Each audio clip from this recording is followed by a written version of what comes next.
जय भीम साथियों। ज़्यादा से ज़्यादा साथी जुड़े।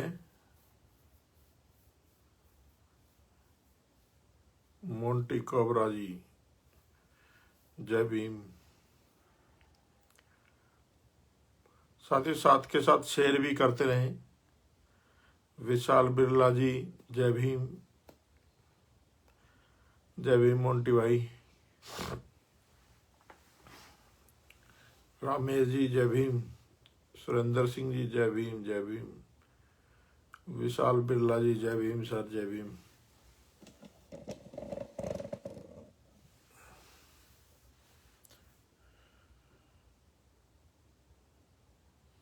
रमन पवार भाई, जय भीम। विजय कुमार जी, ओबीसी महासभा के मध्य प्रदेश से राष्ट्रीय अध्यक्ष हैं विजय भाई, और सामाजिक क्रांति के लिए, ज्योतिबा फूले की विचारधारा के लिए दिन रात काम करते हैं। जय वीर तंवर साहब, जय भीम। प्रवीण टांग जी, जय भीम। साथियों शेयर भी करते रहे साथ के साथ, ताकि बात। जय संविधान विजय भाई, जय संविधान। सुनील चौधरी जी, जय भीम। हर्ष लठवाल जी, जय भीम। जितेंद्र कुमार जी, सूरज जी, जय भीम। नीरज कंडेरा जी, जय भीम। विशाल तंवर साहब, जस्सी किंग जी, विक्की दशानंद जी, जय भीम। रामनिवास सीमार जी, नीरज कंडेरा जी, प्रशांत जी महाराष्ट्र से, कुलदीप राव साहब, रवि भाई, जय भीम। रामेश्वर जी। साथियों साथ के साथ शेयर भी करते रहें, ताकि विशाल जी, जय भीम।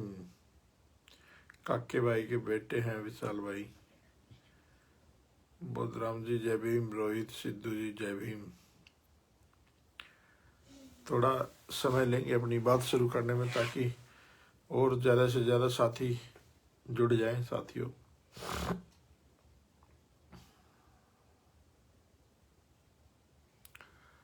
रुपेश भट्ट जी, नमस्कार, जय भीम।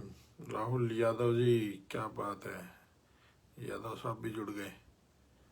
नमस्ते नमस्ते राहुल भाई, नमस्ते। श्याम महेंद्र जी, विशाल साहिब, जय भीम। विशाल भाई, जय भीम। काफ़ी साथी जुड़ रहे हैं। साथियों शेयर भी करते रहें, ताकि और साथियों तक भी हमारी बात पहुंच सके। 3 दिन से मेरी आईडी को फेसबुक ने बंद कर रखा था, आज खोली है, इसलिए आप लोगों से रूबरू नहीं हो पाए। साथियों जो लोग लाइक कर रहे हैं, उनसे निवेदन है कि वो लोग शेयर भी करें, ताकि ये बात दूर तक सभी लोगों तक पहुंच सके।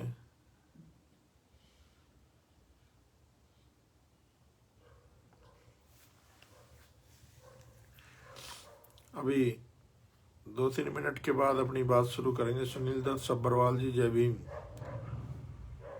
विक्की दशानंद भाई, जय भीम। ठीक है भाई। रोहित सिद्धू जी भाई, जय भीम। मनोज गुज्जर जी, जय भीम, नमो बुद्धाय। ये खुशी की बात है कि ओबीसी समाज में बहुत सारी जातियों के लोग अब इस बात को समझने लगे हैं कि बाबा साहब अम्बेडकर की विचारधारा के बिना इस देश में आज़ादी से सांस नहीं लिया जा सकता। तरुण जी, जय भीम। देवेंद्र कुमार दास जी, जय भीम। नीरज कंडारा जी, जय भीम। सचिन चावरे, जय भीम।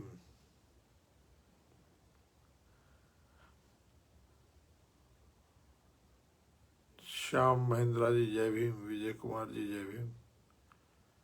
सतबीर भाई, जय भीम। शुभम चौधरी जी, जय भीम। संजय कुमार जी, जय भीम। धर्मेंद्र सिंह तोमर जी, जय भीम। चलो कम से कम देख तो रहे हैं, जय श्री राम वाले भी देख रहे हैं, जय भीम। साथियों, अपनी बात शुरू करते हैं। सभी साथियों को, जितने भी साथी जुड़ चुके हैं, कुछ के हमने नाम लिए, जिनके नाम नहीं ले पाए, उन्हीं सभी साथियों को जय भीम, जय भारत, जय संविधान।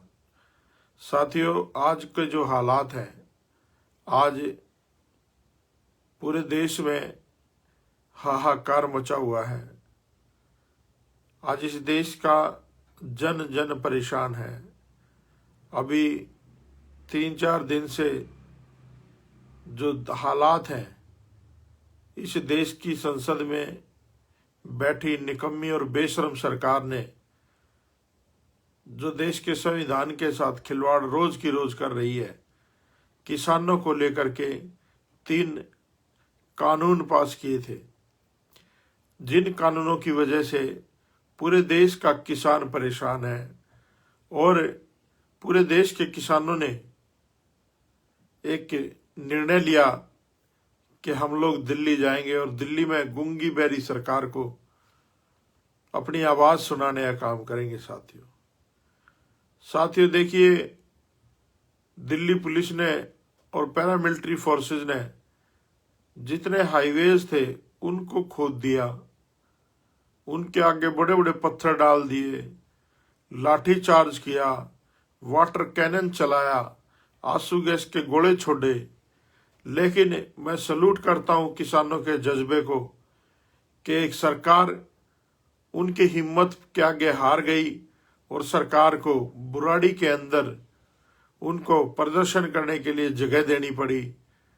साथियों, ये जो किसान है, ये इस देश का अन्नदाता है। और जब एक किसान परेशान होता है, हम बचपन में सुनते थे जब हम गांव में रहते थे, अगर किसी गलत समय पे बारिश आ जाती, जैसे गेहूं पके हुए होते थे और उस समय बारिश, मौसम खराब हो जाता और बारिश आनी होती, लगता कि बारिश आ रही है, तो हमारी माँ कहती थी कि बेटा जो तवा है उसको उल्टा कर दो कि बारिश रुक जाएगी। तो जब हम छोटे छोटे थे, नादान थे, हमें पता नहीं था, हम पूछते थे कि माँ बारिश से अपना क्या नुकसान होना है, अपने कौन सा खेत है। तो मेरी माँ कहती थी कि बेटा जब एक किसान के घर में अनाज आता है तो हर किसी के घर में वो अनाज पहुंचता है, सिर्फ एक किसान से ही परिवार के लिए ही नहीं काम करता। एक किसान जब खेत में मजदूरी करता है, काम करता है, तो पूरे देश के लोगों का पेट भरने का काम एक अन्नदाता करता है। और उस खेत में सिर्फ किसान एक ही जाति का या कुछ जातियों के लोग नहीं होते, उसमें 36 बिरादरी का व्यक्ति काम करता है। हमने गांव में देखा है, अगर एक जमींदार की जाट का खेत है तो उसमें वाल्मीकि जाति के लोग, चमार जाति के लोग, धानक जाति के लोग या और जितनी भी अन्य बिरादरियां गांव में होती है, वो लोग भी खेतों में काम करने के लिए जाते हैं ताकि खेत में दिहाड़ी मजदूरी मिल सके, उनका भी परिवार का काम चल सके। पुराने समय में तो खेत में काम करने के बदले अनाज ही मिलता था, गेहूं काटने के बदले अनाज मिलता था, लावणी करने जाते थे लोग। तो 36 बिरादरी किसान है और आज इस देश का अन्नदाता सड़कों पे है। आज इस देश का अन्नदाता, उसको पुलिस के द्वारा, फोर्स के द्वारा और सरकार बैठी जिसको किसानों ने चुना था, बहुत ही उम्मीद से लोगों ने मोदी को दोबारा प्रधानमंत्री बनाया था। लेकिन ये कैसी बेशरम सरकार है कि इसको ना किसानों की आवाज सुनती है। और साथियों, सबसे ज्यादा बेशर्मी तो तब हो गई जब इनके जो चाटुकार मीडिया है या जो इनके लोग हैं आरएसएस और जो तथाकथित जो संगठन इन लोगों ने बनवा रखे हैं, वो भीड़ में घुस करके उपद्रव करने का काम करते हैं। साथियों, उनको भी पहचानने की जरूरत है। और ये लोग इतने निकम्मे लोग हैं, चाहे जेएनयू में छात्रों ने आंदोलन किया हो, चाहे हाथरस कांड में दलित समाज के लोगों ने आंदोलन किया हो, या फिर आज चाहे किसान सड़कों पे हो, इनका क्या लगता है? कहते हैं पाकिस्तान के एजेंट हैं।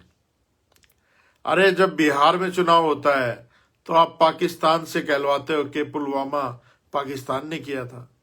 तो बिहार चुनाव में आप लोगों ने देखा कि किस बेशर्मी से इस सरकार ने पाकिस्तान से सेटिंग करके वहां से बयानबाजी करवाई। तो आज जो एजेंट है पाकिस्तान का, वो स्टूडेंट नहीं है, वो दलित नहीं है, वो किसान नहीं है। अगर इनका कोई एजेंट है पाकिस्तान का, तो मैं सीधे सीधे कहता हूं केंद्र में बैठी मोदी की सरकार है, जो एक अपने राजनीतिक फायदे के लिए दूसरे देशों से लड़वाती है, भिड़वाती है, नौजवानों को मरवाती है। ये कैसी सरकार है? तो आज जो देश के हालात हैं वो ठीक नहीं है। और मैं बता दूं आप लोगों को, ये जितने भी लोग आज सरकार में बैठे हैं, ये गावलकर के चेले हैं, है ना। गावलकर ने ही एक ऐसा आदमी था इस देश में जिसने सामाजिक असमानता को सर्टिफाइड किया और कहा कि वो होनी चाहिए। ऊंच नीच के भेदभाव को उसने सही कहा। तो जिसके गुरु ऐसे हो तो उनके चेले कैसे होंगे, ये आपको समझने की जरूरत है साथियों। ये सावरकर की औलाद है, जो अंग्रेजों से लिखित में माफीनामा उन लोगों ने मांगा था। तो आज अगर मेरी आवाज जहां भी पहुंच रही हो, आप लोगों से मैं निवेदन करता हूं कि वो लोग भी किसानों के हक में खड़े हों, जो लोग एनआरसी के लिए, सीए के लिए आंदोलन कर रहे थे। आज मुसलमान भाइयों से भी मैं अपील करता हूं कि आज किसान के हक में खड़े हो, क्योंकि मुसलमान भी उत्तर प्रदेश में बहुत बड़ी संख्या में किसान है। आज मैं बहुजन समाज की तमाम जातियों से, दलित जातियों से भी निवेदन करता हूं, जो लोग हाथरस के कांड में आंदोलन में थे, वो आज किसानों के साथ खड़े हो। मैं उन जेएनयू के छात्रों से भी अपील करता हूं कि वो लोग भी आज इन किसानों के समर्थन में खड़े हो। आप ये ना देखो कि कौन सी पार्टी किसको करवा रही है। मैं तो ये कहता हूं हर पार्टी को, चाहे वो पक्ष में या विपक्ष में जहां भी बैठी है, आज किसानों के हक में उसको खड़ा होना चाहिए। और साथियों, पूरे देश के लोगों ने एक ड्रामा तो देखा ही हुआ, आज से नहीं, जब से देश आजाद हुआ तब से देख रहे हो। जब भाजपा सरकार आती है तो कांग्रेस वाले कहते हैं भाजपा जुल्म करती है। जब कांग्रेस सरकार में आती है तो भाजपा वाले कहते हैं कि कांग्रेस जुल्म करती है। अरे जुल्मी तो ये दोनों ही लोग हैं, चाहे भाजपा के लोग हो चाहे कांग्रेस के लोग हो, जुल्मी तो दोनों ही लोग हैं। क्योंकि इन लोगों को दिक्कत इस देश के संविधान से है। अगर देश का संविधान पूरी तरीके से इम्प्लीमेंट हो तो ये लोग इस देश को खुशहाल होने से नहीं रोक सकते। लेकिन क्या करें, ये जितने भी लोग राजनीति में है, कांग्रेस और भाजपा या आम आदमी पार्टी, आज मैं पूछना चाहता हूं उस अरविंद केजरीवाल से, लाला जी से, दिल्ली में जो बैठा है, किसकी इजाजत से आपने दिल्ली में दोबारा इन किसानों को रोकने के लिए पुलिस को परमिशन दी, अपने एसडीएम लगाए, अपने सारी शक्तियां लगा रखी हैं? क्योंकि केजरीवाल भी आरएसएस का ही एक प्रोडक्ट है, बीजेपी का ही आदमी है। ये एक ही बात है। ये लोग जो आज बाबा साहब अम्बेडकर ने एक बात कही थी कि जब वैश्य राजनीति में आएगा तो राजनीति का सबसे ज्यादा नंगा नाच उस समय होगा। और आज देश की राजनीति पे जो भी लोग काबिज हैं, आज ब्राह्मणवादी और मनुवादी लोगों की सत्ता पे कब्जा है। साथियों, ये लोग वही दौर लाना चाहते हैं, मेरे भाइयों किसानों, ये वही दौर लाना चाहते हैं जो हमारे बुजुर्गों के समय में था। एक जाट जमींदार किसान पूरी साल खेत में मेहनत करता है और एक बढ़िया लाला जी आता है और खेत से ही आपकी फसल को उठा ले जाता है और अपनी मर्जी से आपको जो है उसका मोल देता है। और पूरी जिंदगी वो उस जमींदार का, उस किसान का कर्जा नहीं उतरने देता। बही में चक्रवर्ती ब्याज लगा लगा करके उस बही को इतनी मोटी कर देता है। शुक्र मनाता हूं मैं सर छोटू राम का, अगर सर छोटू राम नहीं होते तो आज ये किसान इतना आंदोलन नहीं कर पाता और आज ये किसान इतना संपन्न नहीं होता। अरे सर छोटू राम जी एक बात कहते थे कह रहे जाटो, जमींदारों, किसानों, वोट डालना सीख लो और दुश्मन को पहचानना सीख लो। आप लोगों ने बड़े बड़े महापुरुष आए, ज्योतिबा फुले की बात नहीं मानी, साहू जी महाराज की बात नहीं मानी, बाबा साहब अम्बेडकर की बात नहीं मानी, छोटू राम की बात नहीं मानी, साहब काशीराम की बात नहीं मानी। तो भाई आज आपको ये चीजें तो झेलनी पड़ेगी। आज समय आ गया है, मैं पूरे चैलेंज के साथ कहता हूं, आज जो जुनून किसानों में है, इस पुलिस के बैरिकेड ऐसे उड़ रहे थे जैसे हवा में रुई उड़ती है। अरे ये किसान, जिस तरीके से इस मोदी को किसान ने पूरे देश में समर्थन दे करके इसको इतना मजबूत किया है, ये किसान अगर बोना जानता है ना तो उजाड़ना भी जानता है। इस किसान ने अच्छे अच्छे बड़े बड़े धुरंधरों को उजाड़ा है। इंदिरा गांधी जैसी का घमंड तोड़ दिया था। मोदी तेरी तो औकात क्या है। आज हर तरीके से मुझे वो एक मिशनरी सिंगर ने एक गाना गाया है कि आज देश की कुर्सी पे ऐसा ठग है बैठा, जो चाय बेचते बेचते बन गया देश विक्रेता। आज ये सिर्फ दो ही आदमियों के लिए काम कर रहा है पूरे देश में, अडानी और अंबानी के लिए काम कर रहा है। इसके लिए जनता जरूरी नहीं है। मुझे साहब श्री काशीराम जी की बात याद आती है। साहब काशीराम कहते थे कि भाई हमारी बहुजन समाज पार्टी गरीब पार्टी है और हम गरीबों से चंदा लेकर के चुनाव लड़ते हैं, हम अमीरों से पैसा नहीं लेते, क्योंकि अगर अमीर पैसा देगा तो इशारा भी करेगा। आज जो सरकार है भाजपा की, उसने अडानी और अंबानी का पैसा लगाया है, आज वो उनका इशारा भी मानना पड़ेगा। आज जो सरकार है वो चुने हुए प्रतिनिधि नहीं चला रहे, अपने ड्राइंग रूम में बैठ करके अडानी और अंबानी नीतियां बनाते हैं, कानून बनाते हैं और उनके हिसाब से सरकार कठपुतली की तरह चलती है। इतने बेशर्म हो गए ये लोग, इनका तो जिक्र करते हुए भी शर्म आती है। अरे हराम खोरो, ये जो किसान है इसको तुमने बर्बाद कर दिया तो कहां जाओगे। ये अन्नदाता है। अगर आज मैं कहता हूं जैसे तुमने नोटबंदी करी थी, अगर एक बार एक साल ये किसान फसल बंदी कर दे, फसल पहुंचाना बंद कर दे, तो तुम्हें पता चल जाएगा इस किसान की ताकत क्या है।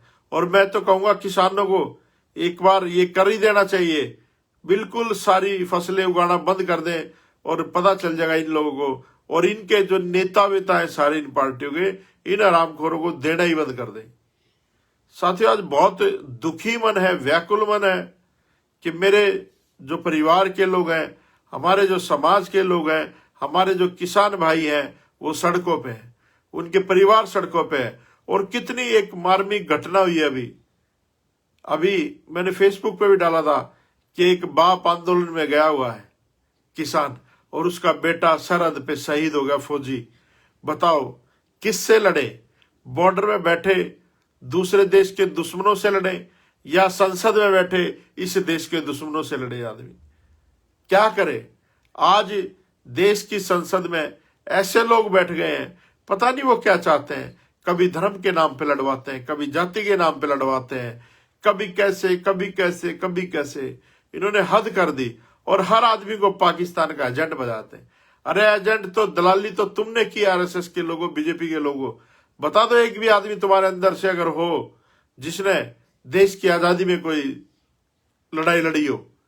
अरे तुम्हारा इतिहास कालच से भरा पड़ा है, चाहे सावरकर हो, चाहे नथुराम गोडसे हो, तुम्हारे जितने, चाहे गोलकर हो, तुम्हारे सारे जितने भी आदर्श हैं वो इस देश के गद्दार हैं और गद्दार ही आज सत्ता में बैठे हैं। तो साथियों आप लोगों से निवेदन है कि किसानों का साथ दें। मैं भी कल से इस आंदोलन में पूरी भागीदारी के साथ उतरूंगा और किसानों के साथ रहूंगा। और जब तक किसानों का आंदोलन चलेगा हम लोग किसानों के साथ सड़क पर रहेंगे और इस लड़ाई को मजबूत करेंगे। आप लोगों से भी निवेदन यह है कि हम तो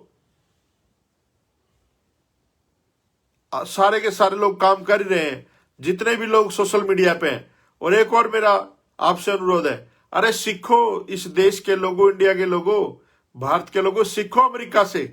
एक आदमी के ऊपर एट्रोसिटी हुई और पूरा देश सड़क पे उतरा। आज सारे के सारे लोग चुच्ची बच्चा इस देश का सड़क पे आ जाओ किसानों के हक और अधिकार के लिए। देखते हैं सरकार साली कहां तक भागेगी हमारे से। अब एक बात तो तय है कि या तो ये सरकार जाएगी या ये कानून खत्म हो गए जो इन कुत्तों ने बनाए हैं। और इस देश का जो सुप्रीम कोर्ट है वो भी एक नाचने वाली की तरह, कठपुतली की तरह नाच रहा इनके सरकार के आगे। तो आप लोग इसमें सोमोटो लेना चाहिए सुप्रीम कोर्ट को और देखना चाहिए और उन अधिकारियों के खिलाफ कार्रवाई होनी चाहिए जिन्होंने सरकारी संपत्ति को नुकसान पहुंचाया है, जिन्होंने एनएच हाईवे को, जितने भी हाईवे उनको तोड़ा है, उनके खिलाफ कानूनी कार्रवाई, उनको जेल में डालने का काम करना चाहिए। तो साथियों, ये अच्छे दिन जो मोदी जी तालियां बजा बजा कर भाइयों बहनों, भाइयों बहनों, भाइयों बहनों, अब देख लिया भाइयों बहनों, दे दो और वोट बीजेपी को और दे दो इस रंडवे को वोट। इनका साला का आगे पीछे कुछ है नहीं और तुम्हारे भी नहीं रहने देंगे ये लोग। तो अब जल्दी से जल्दी इस सरकार के खिलाफ एक जन आंदोलन शुरू करो ताकि इसको उखाड़ के फेंका जा सके और चुनाव बीच में कराओ। इस इलेक्शन कमीशन को भी घेरो, इसमें भी दलाल बैठा रखे इन्होंने अपने। इस इलेक्शन कमीशन को भी उखाड़ के फेंको और इस देश में दोबारा चुनाव होना चाहिए लोकसभा का, ताकि इनको पता चल जाए कि इस देश के लोग कितने मजबूत हैं।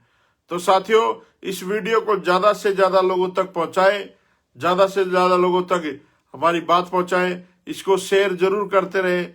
साथियों, मैं फिर निवेदन करता हूं आप लोगों से, तमाम देश के लोगों से, अगर संविधान बचेगा तो कोई प्रॉब्लम नहीं आएगी। ये किसान भाइयों, आप लोगों से भी निवेदन करता हूं कि इन दलितों के साथ, बहुजनों के साथ खड़े हो जाया करो। आज अगर आप लोग सारे बहुजन समाज के 85% लोग इकट्ठा हो जाओ तो ये ब्राह्मण बनिया ठाकुर जो 15% लोग सत्ता में बैठे हैं, इनकी औकात नहीं है कि तुम लोगों के आगे टिक सके। तो साथियों, लड़ाई जो है वो ब्राह्मणवाद, मनुवाद वर्सेस अम्बेडकर है। आज बाबा साहब के सपनों को अगर भारत बनाना है तो उसके लिए आपको लड़ना पड़ेगा। और जरूरी नहीं है, बाबा साहब अम्बेडकर कहते थे और टीपू सुल्तान ने भी कही थी कि 100 साल कायर की जिंदगी से जीना अच्छा है कि एक दिन शेर की जिंदगी जिया जाए। और बाबा साहब ने कहा कि जीवन जो है वो महान होना चाहिए, लंबा नहीं होना चाहिए। तो आप लोगों से निवेदन है कि आप किसानों के आंदोलन में बढ़ चढ़ करके हिस्सा लें। जो भी लोग गवर्नमेंट जॉब में, आप परवाह ना करें किसी भी चीज की, ये कुछ नहीं बिगाड़ सकते आप लोगों का। और आप लोग सब के सब लोग किसानों के लिए शनिवार एतवार को जो भी लोग एम्प्लॉय भी हैं वो लोग भी जाया करो समर्थन करने के लिए। तो आप लोगों से निवेदन है और उम्मीद करता हूं कि आप सारे लोग आज किसानों के साथ खड़े होंगे और फेसबुक के माध्यम से, ट्विटर के माध्यम से, इंस्टाग्राम के माध्यम से, यूट्यूब के माध्यम से। क्योंकि जो मोदी मीडिया है वो तो सच्चाई दिखाने वाला नहीं है, उसने तो बताना शुरू कर दिया पाकिस्तान के एजेंट है। अरे भुट्टो के साथ सरकार तुम बनाते हो कश्मीर में, जम्मू में, है ना, और एजेंट हमें बताते हो। अरे पाकिस्तान तुम बिरयानी खाने जाते हो और एजेंट इस देश के लोगों को बताते हो। डूब के मर जाओ भाजपा के लोगों। और ये जो कांग्रेसी हैं ये एक ही लोग हैं, दोनों एक ही लोग हैं। तो आज मैं सभी से अपील करना चाहता हूं कि आज समय आ गया है, वोट डालना सीख लो और दुश्मन को पहचानना सीख लो। बहुजन समाज के लोग 85-15 की लड़ाई है ये आज भी। और साहब काशीराम के जन्म पे जब थे साहब काशीराम, जब भी यही लड़ाई थी। तो आप लोगों से निवेदन है कि 1585 की लड़ाई को मजबूत करो और इस देश से इन आर्यनों को, इन यूरेशियनों को भगाओ और मूल निवासी आंदोलन भी छेड़ो। जैसे अभी किसानों का आंदोलन है, एक बार मूल निवासी आंदोलन भी छेड़ दो, खदेड़ के फेंक दो इनको बाहर, इन पाखंडियों को। आप लोगों ने मेरी बात को जन जन तक पहुंचा, उसके लिए धन्यवाद। आप लोगों का बहुत बहुत साधुवाद। जय भीम, जय भारत साथियों।